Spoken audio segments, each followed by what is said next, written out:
El Señor esté con ustedes.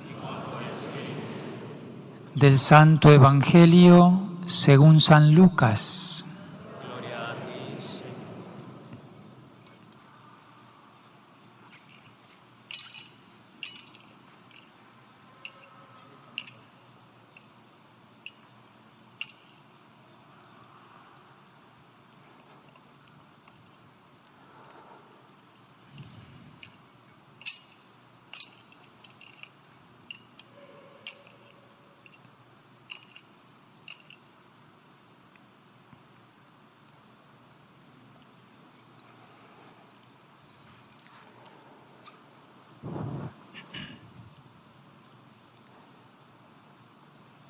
El primer día después del sábado, muy de mañana, llegaron las mujeres al sepulcro, llevando los perfumes que habían preparado.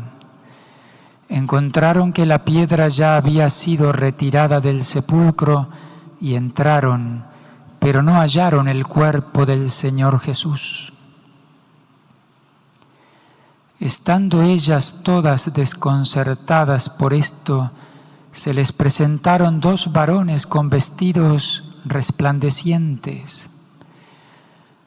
Como ellas se llenaron de miedo e inclinaron el rostro a tierra, los varones le dijeron: ¿por qué buscan entre los muertos al que está vivo? No está aquí, ha resucitado. Recuerden que cuando estaba todavía en Galilea les dijo: es necesario que el Hijo del Hombre sea entregado en manos de los pecadores y sea crucificado, y al tercer día resucite. Y ellas recordaron sus palabras. Cuando regresaron del sepulcro, las mujeres anunciaron todas estas cosas a los 11 y a todos los demás. Las que decían estas cosas a los apóstoles eran María Magdalena, Juana, María la madre de Santiago y las demás que estaban con ellas. Pero todas estas palabras les parecían desvaríos y no les creían. Pedro se levantó y corrió al sepulcro, se asomó, pero solo vio los lienzos y se regresó a su casa, asombrado por lo sucedido.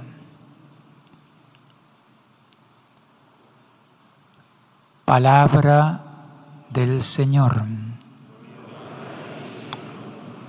Per evangelica dicta de Leandro nostra delicta.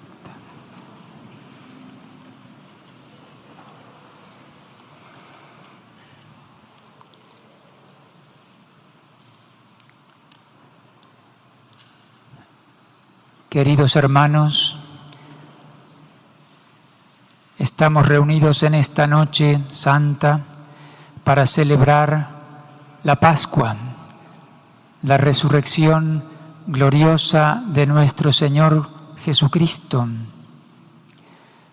Cristo ha resucitado. Es una noche santa, es una noche más brillante que el día más esplendoroso, porque Cristo ha resucitado de entre los muertos, de una vez para siempre. Acabamos de escuchar el relato de lo que sucedió en la mañana del domingo, muy tempranito, antes de salir el sol. El relato de San Lucas, capítulo 24.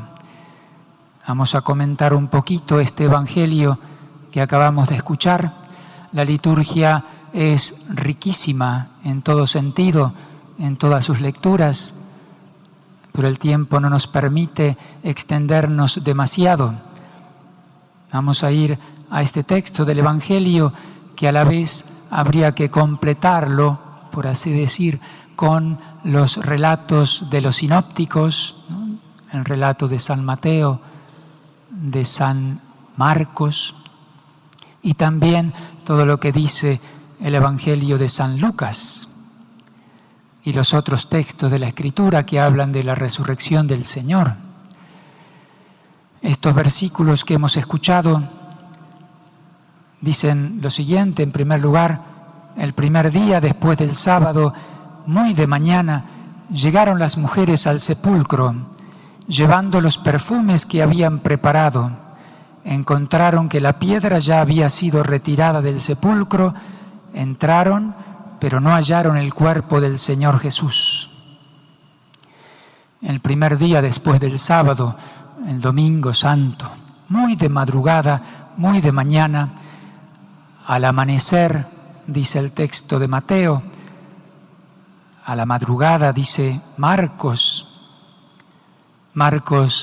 San Marcos dice que llegaron al sepulcro al salir el sol, es decir, bien tempranito. Juan dice que las mujeres partieron del lugar hacia el sepulcro estando aún oscuro, es decir, que bien tempranito, antes de salir el sol, llegaron al lugar al salir el sol. La distancia que hay del cenáculo donde estaban reunidos allí los apóstoles, las santas mujeres, los apóstoles que venían como de regreso, reuniéndose en torno a la Santísima Virgen, sin duda. La distancia que hay entre ese lugar del cenáculo, construido allí en las afueras de las murallas de la ciudad vieja, de allí al Santo Sepulcro hay más o menos 1,5 kilómetros, para que podamos hacernos una idea y de alguna forma imaginar, como nos pide San Ignacio, ¿no? Imaginar cada misterio, cada hecho sucedido en la vida de Cristo.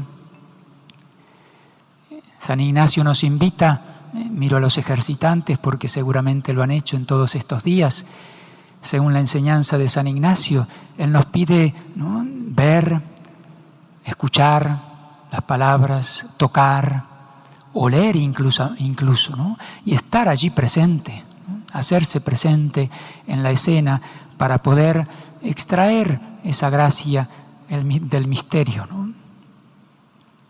Pues allí en esa mañana, desde el sepulcro, desde el cenáculo al sepulcro, 1,5 kilómetros, que se puede recorrer 15 minutos como máximo.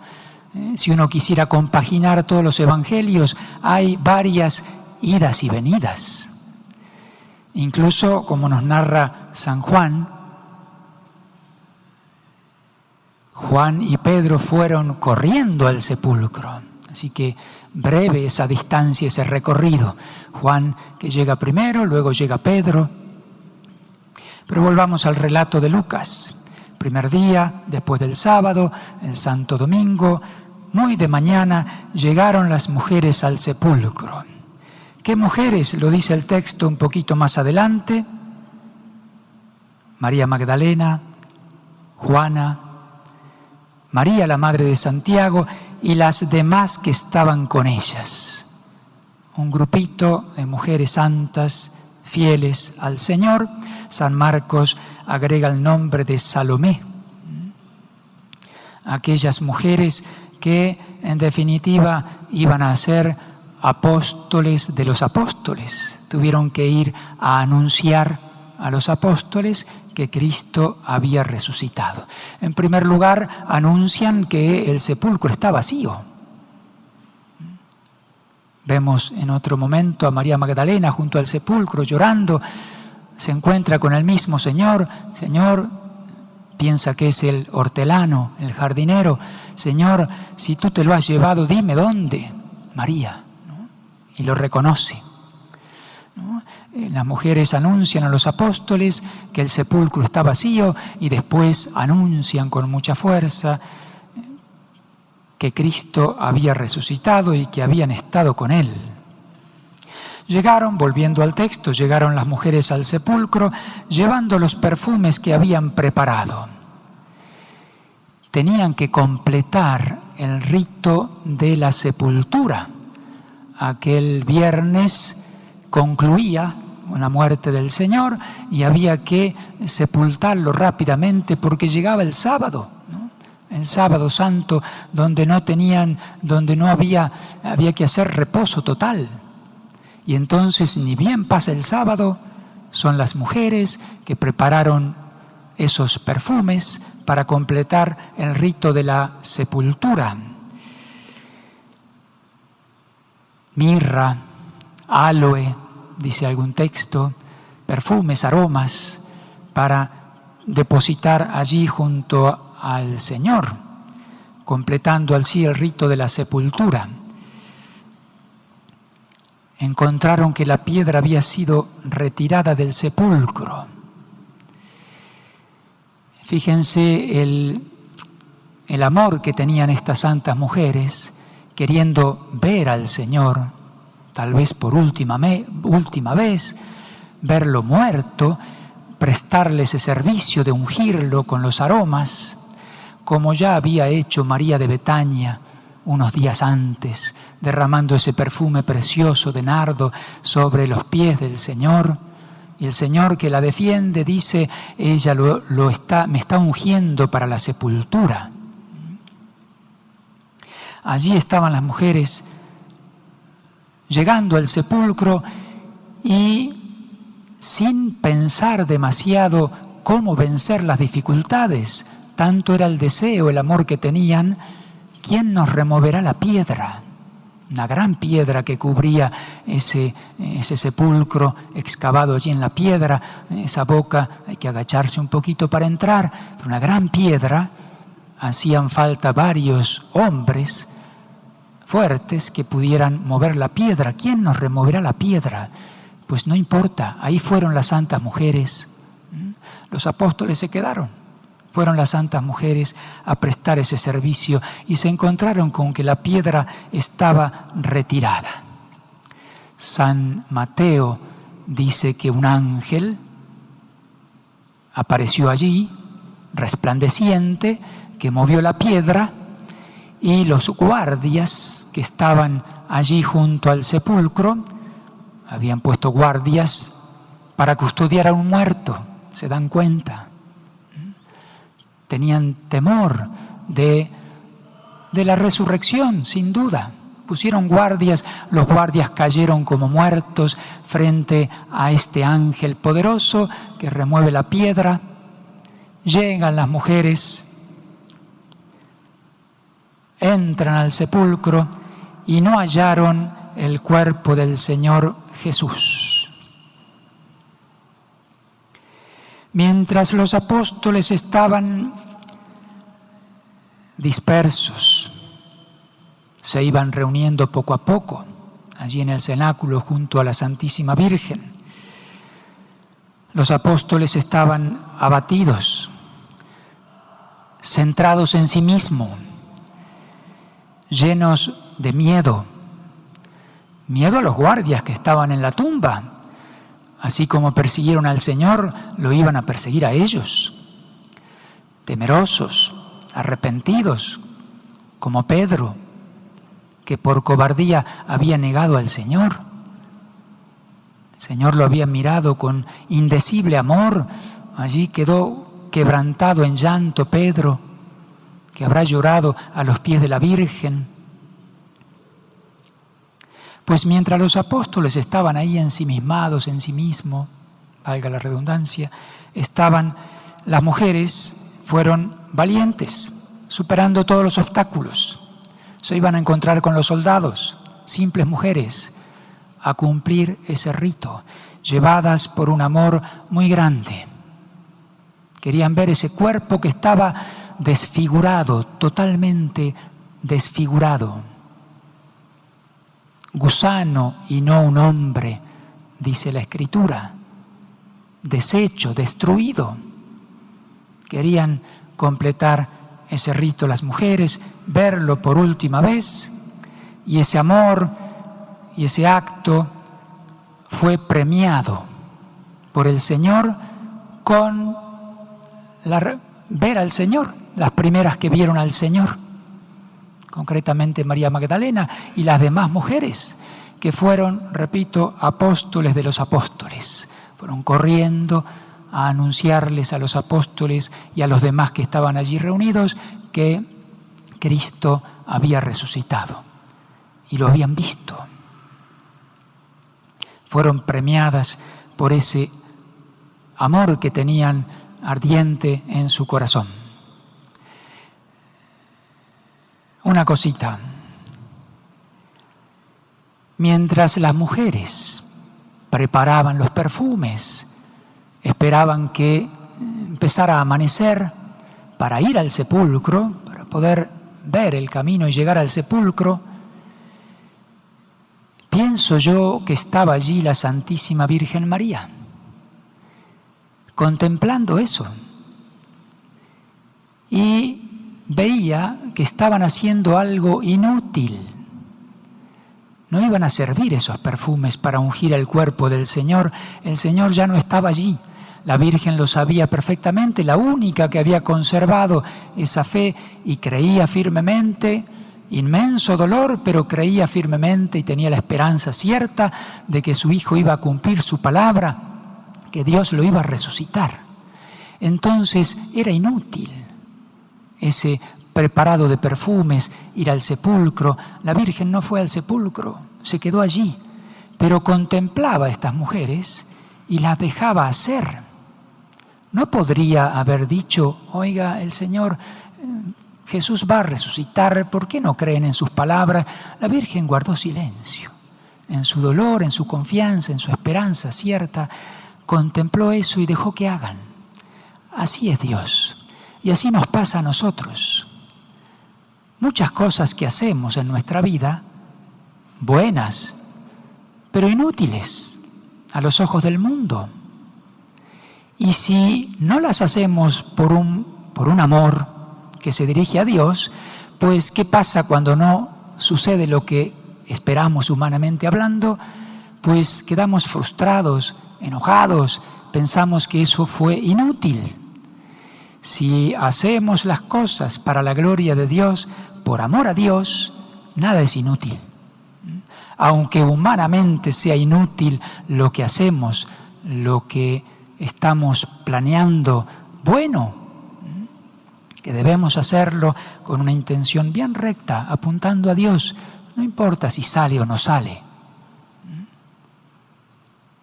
Dios ve la intención, el corazón, y tiene en cuenta eso. Continúa el texto del Evangelio de Lucas. Estando ellas todas desconcertadas por esto, se les presentaron 2 varones con vestidos resplandecientes. Como ellas se llenaron de miedo e inclinaron el rostro a tierra, los varones les dijeron, ¿por qué buscan entre los muertos al que está vivo? No está aquí, ha resucitado. Recuerden que cuando estaba todavía en Galilea, les dijo, es necesario que el Hijo del Hombre sea entregado en manos de los pecadores y sea crucificado y al tercer día resucite. Y ellas, recordaron sus palabras. Lucas habla de esos 2 varones que son ángeles resplandecientes, vestidos resplandecientes. ¿Quiénes serán esos 2 ángeles dichosos? ¿Quiénes serán? Hay una revelación privada por ahí que nos dice, no tenemos obligación de creer en las revelaciones privadas, pero hay una revelación privada que dice, ¿quiénes son estos 2 dichosos ángeles? Nada menos que San Gabriel Arcángel y San Rafael. San Gabriel, el que anunció la encarnación, anuncia ahora la resurrección. No está aquí, ha resucitado.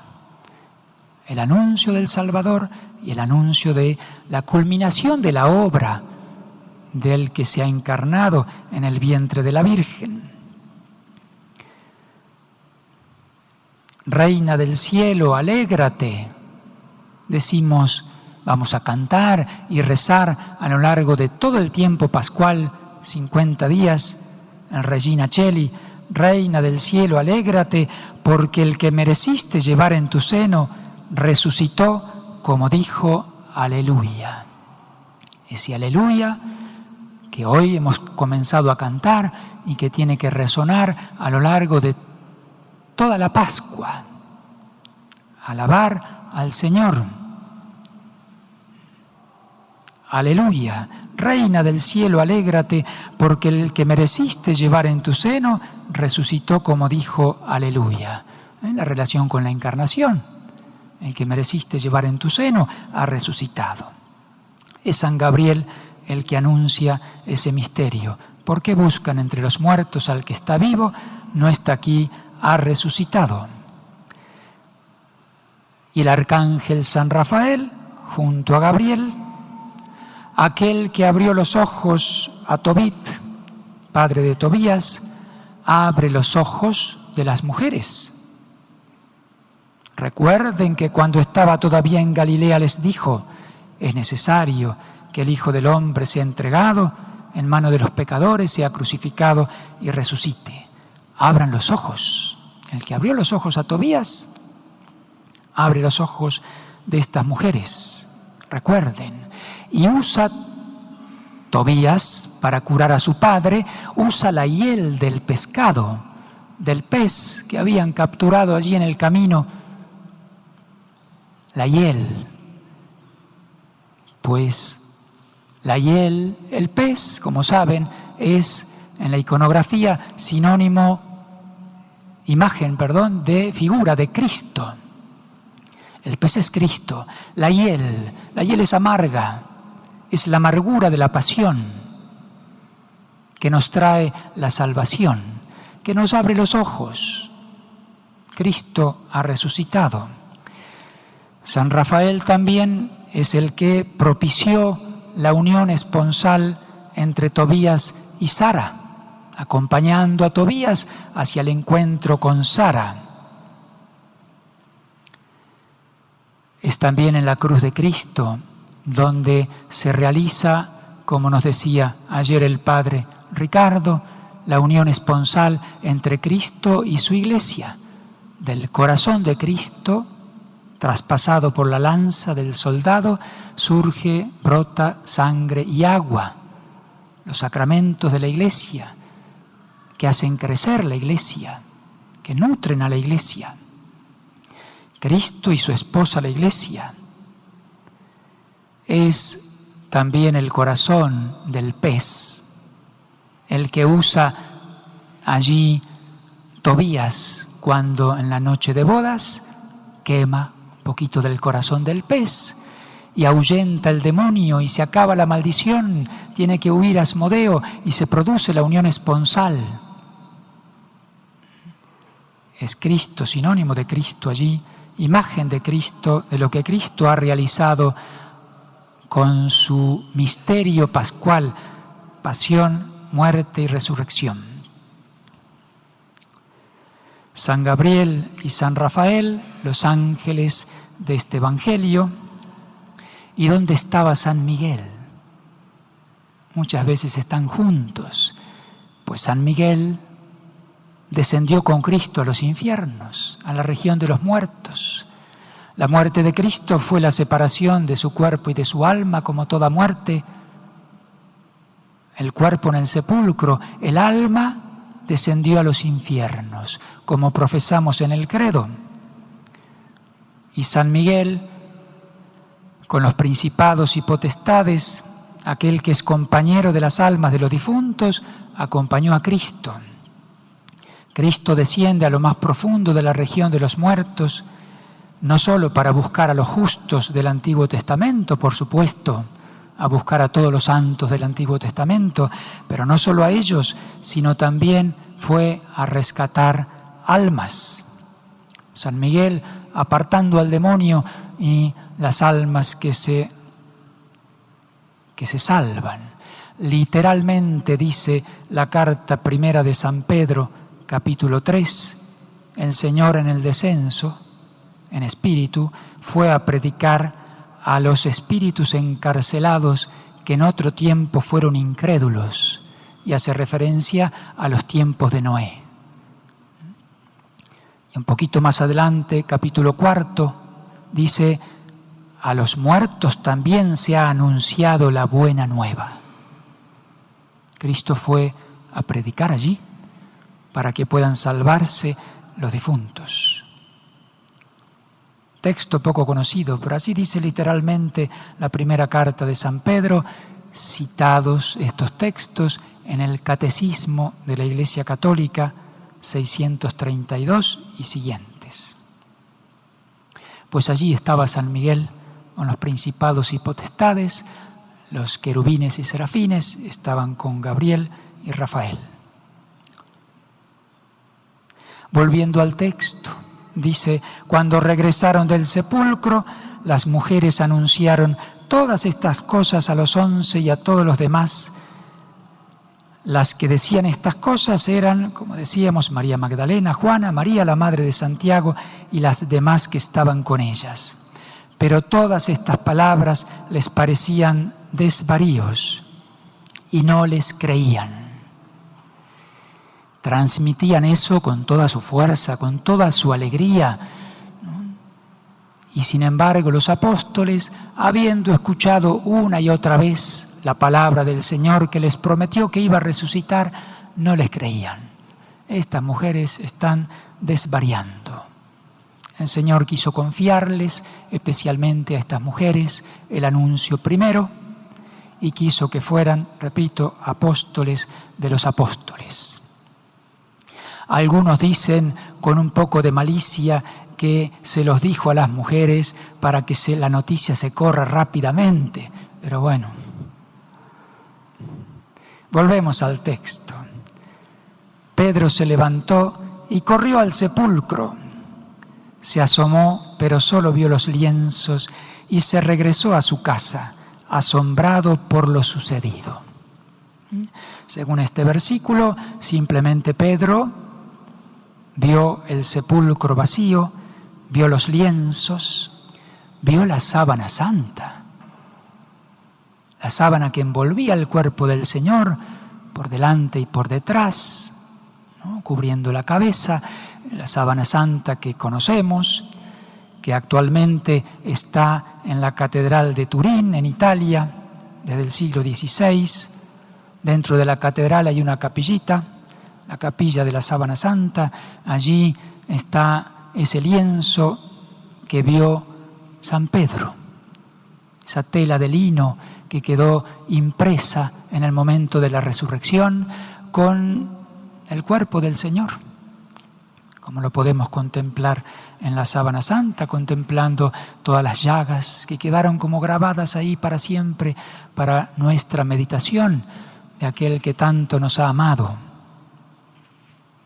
Cristo resucitó, verdaderamente Cristo resucitó. Yo creo que todos nosotros estamos convencidos de esa verdad. Cristo realmente resucitó. Se levantó de los muertos para siempre. Si no creemos, pues pueden irse los que no creen. Nuestra fe es vana, dice San Pablo. Si Cristo no resucitó, si los muertos no resucitan, si Cristo no resucitó, nuestra fe es vana. No tenemos nada que hacer. Somos los más desdichados de todos los hombres, pero no, Cristo resucitó. Y Cristo resucita. Hoy cuando la Iglesia anuncia Cristo resucita, es no solo recordar lo que pasó hace 2000 años, sino actualizar el misterio. Hoy Cristo resucita, el cirio simboliza la luz. Cristo resucitado. La Eucaristía que vamos a celebrar, que estamos celebrando, es Cristo mismo, que se hace presente con su cuerpo resucitado, escondido allí en la hostia. Cristo resucitó, Cristo resucita y Cristo resucitará. ¿Pero qué está diciendo, Padre? ¿Cómo que Cristo resucitará? Me refiero al Cristo total.